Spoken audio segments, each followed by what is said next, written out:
کیا آپ بھی دعا کرتے ہیں لیکن دل میں یہ خیال آتا ہے میری دعا قبول ہو بھی رہی ہے یا نہیں؟ تو آج یہ بات دل میں بٹھا لیجئے، اللہ تعالیٰ مومن کی دعا کو ضائع نہیں کرتا۔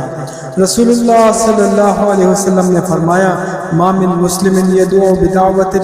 ليس فيها إثم ولا قطيعة رحم إلا أعطاه الله بها إحدى ثلاث، یعنی جو مسلم ایسی دعا کرتا ہے جس میں گناہ یا رشتہ توڑنے کی بات نہ ہو، اللہ تعالیٰ اسے تین میں سے ایک چیز ضرور عطا فرماتا ہے۔ پہلی، یا تو اس کی دعا دنیا میں جلد قبول کر لی جاتی ہے، دوسری، یا اس دعا کو آخرت کے لیے ذخیرہ کر دیا جاتا ہے، تیسری، یا اس دعا کے بدلے اس سے کوئی مصیبت دور کر دی جاتی ہے۔ صحابہ رضی اللہ تعالی عنہم اجمعین نے عرض کیا پھر تو ہم بہت زیادہ دعائیں کریں؟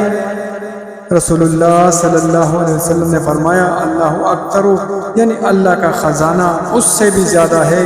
اس لیے اگر دعا کے بعد فوراً نتیجہ نظر نہ آئے تو مایوس نہ ہو۔ رسول اللہ صلی اللہ علیہ وسلم نے دعا میں جلد بازی سے منع فرمایا ہے کہ انسان یہ کہنے لگے میں نے دعا کی لیکن میری دعا قبول نہیں ہوئی، بلکہ دعا کرتے رہیے اور اللہ سے امید قائم رکھیں، اور یاد رکھیں